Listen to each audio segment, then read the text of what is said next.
ये खैबर के अंदर मौला मुर्तज़ा रज़ी अल्लाह तआला की शान है।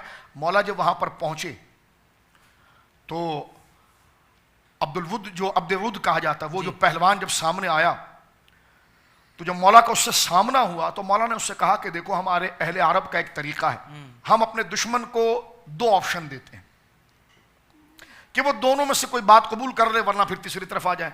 उसने कहा क्या ऑप्शन है? फरमा पहला ऑप्शन ये है कि तू कलमा पढ़ ले। उसने कहा मुझे इसकी हाजत नहीं है। कहा दूसरा ऑप्शन क्या है? फरमा दूसरा ऑप्शन ये है कि तू फिर मुझसे जंग कर। तो वो कहने का नहीं, तुम मेरे रिश्ते में भतीजे लगते हो, मैं तुमसे लड़ना नहीं चाहता और मुझे तुमसे लड़ने का शौक नहीं है।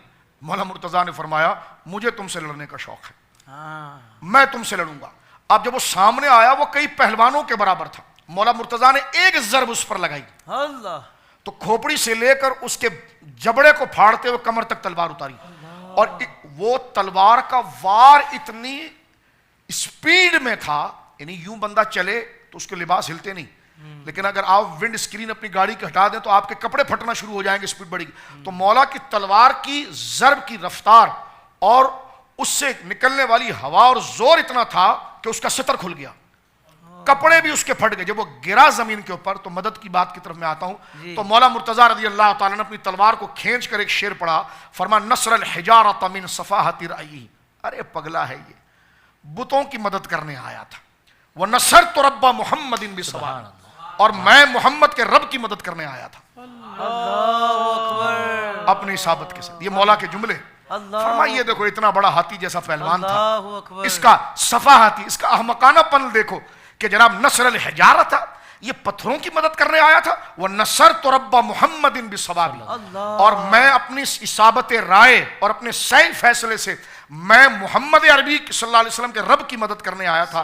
फरमाते फसदत तो ही ना तरकत हूं मुतजद्दिला, फरमाया मैंने जब उसको गिरा दिया ना तो फिर मैं पीछे हट गया फसाद के साथ। फरमाते और वो कैसा पड़ा हुआ था? वो हाथी जैसा पहलवान। फरमाया कल जिज़ई बैना दिकादिका व रवाबी, जिस तरह के खजूर के तने से एक लकड़ी टूट जाए, एक पतली टहनी टूट जाए और बहुत बड़े सहरा के अंदर ऐसी पड़ी हुई हो, फरमाया ये हाथी जैसा जब मैंने इस पर वार किया ना और पीछे हटा तो ये ऐसे लग रहा था कि बहुत बड़े सहरा में एक तिनका पड़ा हुआ। ये मौला मुर्तज़ा के जुमले थे। और फिर आप देखें सुन्नत मुस्तफ़ा के आप मजहर हैं, फरमाते हैं वह अफ़फ़्तु अन अस्वाबी, मैंने हया की कि उसका सितर खुल गया था। दुश्मन को बंदा छोड़ता नहीं है, उसके कपड़े क्या उसका कीमा कर देता। फरमाने जितना काम था शरी वो मैंने कर दिया, आगे नहीं बढ़ा। ये मौला मुर्तज़ा की शान है, ये विलायत कुबरा आपकी, जिसको आला हज़रत ने फरमाया असले नस्ले सफ़ा वजह वसले खुदा बाब फसले विलायत पे लाखों सलाम। ये मौला मुर्तज़ा की विलायत कुबरा है। फरमाया कि अफ़फ़्तु अन अस्वाबिही वलो अन्ननी कुन्तु मुक़त्तरा बज़नी अस्वाबी।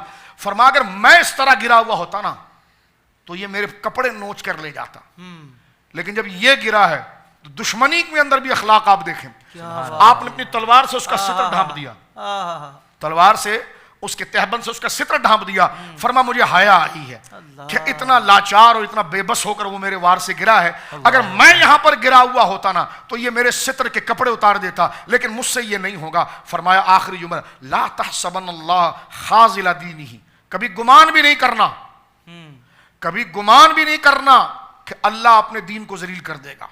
फरमाया वो नबी ही या माशरल अहज़ाब, नजर उठाकर देखा यहूदियों की तरफ और आपने फरमाया ए जो माशरे के जो लोग यहां पर मौजूद है गौर कर लो। अब ये दो बातें, या तो ये शेर अहज़ाब में पढ़ा गया या खैबर में पढ़ा गया।